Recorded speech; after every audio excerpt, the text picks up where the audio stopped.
അല്ല ഗൈസ്, ജെഫോട്ടെക്കിന്റെ പുതിയ വീട്ടിലേക്ക് എല്ലാവരും സ്വാഗതം. അപ്പൊ ഗൈസ്, നമ്മുടെ ഇന്നത്തെ വീഡിയോ എന്ന് വെച്ചിട്ടുണ്ടെങ്കിൽ ഒരുപാട് പേര് സങ്കടം പറഞ്ഞുകൊണ്ട് വരുന്നൊരു വീഡിയോ ആണ്. വേറൊന്നുമല്ല, കമ്മ്യൂണിറ്റി ഗൈഡ് ലൈൻ സ്ട്രൈക്സ് വന്നിട്ട് ചാനൽ പോയി കരഞ്ഞുകൊണ്ട് വരുന്ന ഒരുപാട് പേര് നമ്മുടെ യൂട്യൂബ് ഫാമിലിനകത്തുണ്ട്.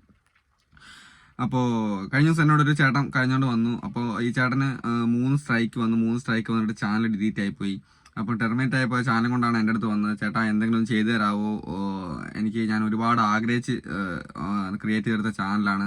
അപ്പോൾ എനിക്ക് സത്യം പറഞ്ഞാൽ പുള്ളിക്ക് പ്രാന്ത് പിടിച്ച പോലെ ആയിപ്പോയി. ഭയങ്കര വെച്ചാൽ നമ്മളിപ്പോൾ ഒരുപാട് ആഗ്രഹിച്ച് ഒരുപാട് കാലം 2-2.5 കൊല്ലം ചെയ്തിട്ട് ഏകദേശം ഒരു 10-30,000-ഓളം സബ്സ്ക്രൈബേഴ്സ് ഒക്കെ ആയി കഴിഞ്ഞിട്ട് പെട്ടെന്ന് ചാനൽ ഡിലീറ്റ് ചെയ്യുമ്പോൾ മാർക്കായാലും ഒരു ഷോക്കിങ്. മോണിറ്റൈസേഷൻ ആയിട്ടില്ല സത്യം പറഞ്ഞാൽ. 30,000 സബ് എന്ന് പറഞ്ഞാൽ ഷോർട്ട് വഴി കയറിയാണ്. എന്നാലും നമുക്ക് ശരിക്കൊരു ബോധമില്ല, എന്തൊക്കെ ചെയ്യരുന്നൊരു ബോധം നമുക്കില്ലാത്തതുകൊണ്ടാണ് ഈ സ്ട്രൈക്ക് വരുന്നതെന്നാണ് എൻ്റെ ഒരു അഭിപ്രായത്തിൽ പറയാനുള്ളത്. അപ്പോൾ ഒരുപാട് കാര്യങ്ങൾ ശ്രദ്ധിച്ച് ചെയ്തിട്ടില്ലെങ്കിൽ നമ്മുടെ ചാനൽ ഉറപ്പായിട്ടും ഈ ഒരു പ്രശ്നം വന്നിട്ട് ടെർമിനേറ്റ് ആയി പോകുന്നതാണ്. ഓക്കെ, അപ്പം അതിന് മുമ്പ് വേറെ കാര്യം ഞാൻ പറയാം. ഗൈസ്, ഒരുപാട് പേര് എന്നോട് ചോദിക്കലുണ്ട്, എന്താണ് മോനെ നീ ഈ കാറിൻ്റെ അകത്ത് തന്നെ കുത്തിരുന്ന് വീഡിയോ ചെയ്യുന്നത്, നിനക്ക് പുറത്തിരുന്ന് വീഡിയോ ചെയ്ത് കഴിഞ്ഞാൽ ഇപ്പം പല വീഡിയോ ഞാൻ പറഞ്ഞിട്ടുണ്ട്. അപ്പോൾ അതേപോലെ തന്നെ ഞാൻ പറയാൻ ആഗ്രഹിക്കുന്ന ഒരു കാര്യം വെച്ചാൽ, ഞാൻ കാറിൻ്റെ അകത്ത് ഇരുന്ന് വീഡിയോ ചെയ്യുന്ന 2-3 കാര്യം കൊണ്ടാണ്. ഒന്നാമത്തെ കാര്യം എന്ന് വെച്ചിട്ടുണ്ടെങ്കിൽ, എനിക്ക് ശരിക്കൊരു റൂമില്ല. അതായത് നമ്മളൊരു ഷെഡിൻ്റെ അകത്താണ് താമസിക്കുന്നത്. അതായത് ഒരു പ്രൈവസിയിൽ ഇരുന്നിട്ട് വീഡിയോ ചെയ്യേണ്ട ഒരു കാര്യമുള്ളൂ ടെക് ചാനൽ. അപ്പോൾ അതിൻ്റെ അകത്ത് ഇരുന്ന് വീഡിയോ ചെയ്യാനുള്ളൊരു റൂമോ സൗകര്യങ്ങളോ നമുക്കില്ല. നമ്മൾ അതുകൊണ്ടാണ് കാറിനകത്ത്. പിന്നത്തെ 3 പിള്ളേരാണ്. ആ പിള്ളേരുടെ ഇടയിൽ നിന്ന് വീഡിയോ ചെയ്യുന്ന ഭയങ്കര സൗണ്ടും പ്രശ്നങ്ങളൊക്കെ ഉണ്ട്. ഇപ്പം ക്ലിയർ ആയിട്ട് വീഡിയോ ചെയ്യണമെന്നുണ്ടെങ്കിൽ ഞാൻ ഈ കാറിൻ്റെ ഗ്ലാസ് എല്ലാം കയറ്റിയിട്ടതിന് ശേഷമാണ് ഇതിൻ്റെ അകത്ത് ഇരുന്ന് വീഡിയോ ചെയ്യുന്നത് വെച്ചാൽ പറയുന്ന കാര്യങ്ങൾ വ്യക്തമായിട്ട് മറ്റുള്ളവർക്ക് മനസ്സിലാണല്ലോ എന്ന് വിചാരിച്ചിട്ടാണ്. പിന്നെ നമ്മുടെ ശ്രദ്ധ മാറിക്കഴിഞ്ഞാൽ വേറൊരു വീഡിയോ ചെയ്യുന്ന പോലെ ടെക് ചാനലിനകത്ത് വീഡിയോ ചെയ്യുന്ന സമയത്ത് നമ്മുടെ ശ്രദ്ധ മാറിപ്പോയി കഴിഞ്ഞ് കഴിഞ്ഞാൽ നമ്മളെ കണ്ടന്റിൽ നിന്ന് വിട്ടുപോകും, കാര്യങ്ങളൊന്നും കറക്റ്റായിട്ട് പറയാനാകത്തില്ല. അതുകൊണ്ടൊക്കെ തന്നെയാണ്.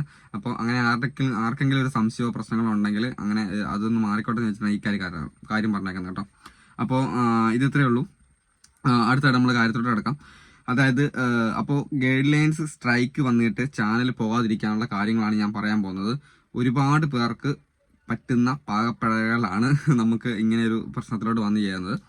അപ്പോൾ ആദ്യം തന്നെ ശ്രദ്ധിക്കേണ്ട കാര്യം വെച്ചാൽ, നമ്മൾ വിചാരിക്കും നമ്മുടെ വീഡിയോയ്ക്ക് മാത്രമാണ് ഈ കമ്മ്യൂണിറ്റി ഗൈഡ് ലൈൻ സ്ട്രൈക്ക് വരും. അതായത് വീഡിയോ ചെയ്യുന്ന ആ ഒരു വഴി നമ്മളെല്ലാവരും ഒരു സ്ട്രൈക്ക് വന്നു കഴിഞ്ഞാൽ നമ്മൾ ഓടിപ്പോയി നോക്കും നമ്മുടെ ചാനലിലെ വീഡിയോസ് ഏത് വീഡിയോസൊക്കെയാണ് വന്നേക്കുന്നത്. നമ്മൾ ആ വീഡിയോൻ്റെ അകത്ത് ഫുള്ളായിട്ട് നോക്കും. ഈ വീഡിയോനകത്ത് ഞാൻ നോക്കി, എന്നോട് കഴിഞ്ഞ പ്രാവശ്യം ഈ പറഞ്ഞത് ചേട്ടൻ തന്നെ വിളിച്ചു പറഞ്ഞു, എൻ്റെ മോനെ എൻ്റെ വീഡിയോനകത്തൊരു കുഴപ്പമില്ലോ, ഞാൻ അങ്ങനത്തെ സ്ട്രൈക്ക് വരാൻ വേണ്ടിയുള്ള കാര്യങ്ങളൊന്നും ചെയ്തിട്ടില്ലല്ലോ. ഞാനും കയറി ഫുള്ളായിട്ട് ചെക്ക് ചെയ്തു, പക്ഷേ ആ ചേട്ടൻ്റെ വീഡിയോനകത്ത് വലിയ വിഷയങ്ങളൊന്നും ഇല്ലായിരുന്നു. പക്ഷേ നമ്മൾ ശ്രദ്ധിക്കേണ്ട കാര്യം, വീഡിയോൻ്റെ അകത്ത് മാത്രമല്ല നമ്മുടെ ഡിസ്ക്രിപ്ഷൻ്റെ അകത്തും നമ്മൾ കൊടുക്കുന്ന പല കാര്യത്തിൽ നമ്മൾ കൊടുക്കുന്ന കീവേഡ്സ് ആയിക്കോട്ടെ, ഡിസ്ക്രിപ്ഷൻ ആകട്ടെ, ഇതൊക്കെ കമ്മ്യൂണിറ്റി ഗൈഡ് ലൈൻ സ്ട്രൈക്ക് വരാനുള്ള സാധ്യതകളുണ്ട്. ഓക്കെ, അത് നമുക്ക് അറിയാത്ത കാര്യമാണ്. നമ്മൾ നമ്മുടെ സ്ട്രൈക്കിൽ നമ്മൾ വീഡിയോ മാത്രം ശ്രദ്ധിക്കും, പക്ഷേ അതിനായിട്ട് വായി തോന്നുള്ള കാര്യങ്ങൾ അവിടുന്ന് ഇവിടുന്നൊക്കെ കിട്ടുന്ന കീവേഡ്സും പിന്നെ അവിടുന്ന് ഇവിടുന്നൊക്കെ കിട്ടുന്ന എന്താ പറയുക, നമ്മൾ ചിന്തിക്കാതെ എടുത്തിടുന്ന പല നമ്മുടെ ചാനലിലെ വീഡിയോയുടെ ഡിസ്ക്രിപ്ഷൻ്റെ അകത്ത് ഒരുപാട് ലിങ്കുകളൊക്കെ അവിടുന്ന് ഇവിടുന്നൊക്കെ പോസ്റ്റ് ചെയ്തിടും. നിങ്ങൾ കണ്ടിട്ടുണ്ടാവും.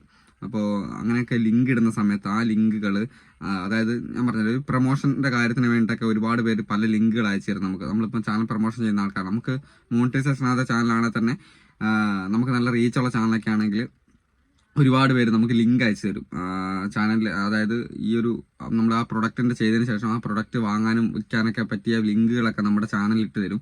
അപ്പോൾ നമ്മൾ ആ വാട്സപ്പിൽ ഇട്ട് തരും. നമ്മൾ ആ ലിങ്ക് എടുത്തിട്ട് നമ്മൾ ഡിസ്ക്രിപ്ഷനകത്ത് കോപ്പി ചെയ്ത് വെക്കും. ഈ ഒരു ലിങ്കൊക്കെ നമുക്ക് ഗൈഡ് ലൈൻ സ്ട്രൈക്ക് വരാനുള്ള 99% ചാൻസ് ഉള്ള കാര്യങ്ങളാണ്. അതായത് ഈ ഇടപാടുമായി ബന്ധപ്പെട്ട കാര്യങ്ങളൊക്കെ, ഈ റെമ്മി പാഷൻ്റെ ആയാലും അങ്ങനത്തെ എല്ലാം ഒരുപാട് പണമിടപാടുമായിട്ട് ബന്ധപ്പെട്ട സർട്ടിഫൈഡ് അല്ലാത്ത ഒരുപാട് കമ്പനികൾ നമ്മളെ കോൺടാക്ട് ചെയ്യുന്ന സമയത്ത് അത് നമുക്ക് നമ്മൾ ആ വീഡിയോ ചെയ്ത് കഴിഞ്ഞിട്ട് പെയ്ഡ് പ്രൊമോഷനാണ് സംഭവം ചെയ്യുന്നത്. അപ്പോൾ പെയ്ഡ് പ്രൊമോഷൻ ചെയ്യുന്ന സമയത്ത് അവരുടെ സർട്ടിഫൈഡ് അല്ലാത്ത കമ്പനിയുടെ ലിങ്കുകളൊക്കെ നമ്മുടെ ചാനലിനകത്ത് നമ്മൾ ആ ഡിസ്ക്രിപ്ഷനകത്ത് പേസ്റ്റ് ചെയ്ത് വെക്കുന്ന സമയത്ത്, കോപ്പി ചെയ്ത് വെക്കുന്ന സമയത്ത് അത് നമുക്ക് ഗൈഡ് ലൈൻ സ്ട്രൈക്ക് വരാനുള്ള ചാൻസ് ഉണ്ട്. ഒരുപാടുമായിട്ട് ബന്ധപ്പെട്ട കാര്യങ്ങളൊന്നും നമ്മൾ ഒരിക്കലും നമ്മുടെ ചാനലിൽ പരമാവധി ചെയ്യാണ്ടിരിക്കുന്നതാണ് നല്ലത്. ചെയ്യുമ്പോൾ അതിൻ്റെ ലിങ്ക് ഒന്നും എടുത്തിട്ട് കോപ്പി ചെയ്തിട്ട് അതിനുള്ള പ്രശ്നമൊന്നും ഉണ്ടാക്കാൻ പാടില്ല കേട്ടോ. പിന്നെ ആദ്യത്തെ കാര്യം എന്ന് പറഞ്ഞാൽ, നമുക്ക് ആദ്യം സ്ട്രൈക്ക് നേരെ വരുമല്ലോ ചെയ്യാം. നിങ്ങൾക്ക് എല്ലാവർക്കും അറിയാവുന്ന പോലെ തന്നെ ആദ്യം ഒരു വാണിംഗ് ആണ് വരിക. നമ്മുടെ സ്ട്രൈക്കുമായി ബന്ധപ്പെട്ട ഒരു വാണിംഗ് നമുക്ക് വരും. ആ വാണിംഗ് വന്നു കഴിഞ്ഞ് അടുത്തതായിട്ട് വരുന്നത് പിന്നെ വേറെ വാണിംഗ് ഒന്നും ഉണ്ടാവില്ല, നേരെ സ്ട്രൈക്ക് വരും. അപ്പോൾ 90 ദിവസം കൊണ്ട് 3 സ്ട്രൈക്ക് വന്നു കഴിഞ്ഞാൽ നമ്മുടെ ചാനൽ ടെർമിനേറ്റ് ആയി പോകുന്നതാണ്. അതായത് ഇതുമായി ബന്ധപ്പെട്ട് ഞാൻ വീഡിയോ ചെയ്തിട്ടുണ്ടായിരുന്നു, എന്തൊക്കെ ചെയ്ത് കഴിഞ്ഞാലാണ് സ്ട്രൈക്ക് വരുന്നതെന്നൊക്കെ പറഞ്ഞിട്ടുണ്ടായിരുന്നു. അപ്പോൾ ഞാൻ വീഡിയോൻ്റെ കാര്യം ഞാൻ പറഞ്ഞിട്ടില്ല, കാരണം വീഡിയോനകത്ത് പലവിധമായിട്ടുള്ള കാര്യങ്ങൾ ചെയ്ത് കഴിഞ്ഞാൽ സ്ട്രൈക്ക് വരും. ഇപ്പം ഞാൻ പറയുന്നത് വീഡിയോ എല്ലാ ഡിസ്ക്രിപ്ഷനും കീവേഡ്സും ബാക്കിയുള്ള കാര്യങ്ങൾ ചെയ്യുന്ന സമയത്ത് ശ്രദ്ധിക്കേണ്ട കാര്യങ്ങളാണ് ഞാൻ പറഞ്ഞേക്കുന്നത്. കുട്ടികളെയും കൂട്ടിയിട്ട് അപകടകരമായ രീതിയിലുള്ള വീഡിയോ ചെയ്യുന്ന സമയത്ത് അത് നമുക്ക് സ്ട്രൈക്ക് വരാനുള്ള ചാൻസ് ഉണ്ട്.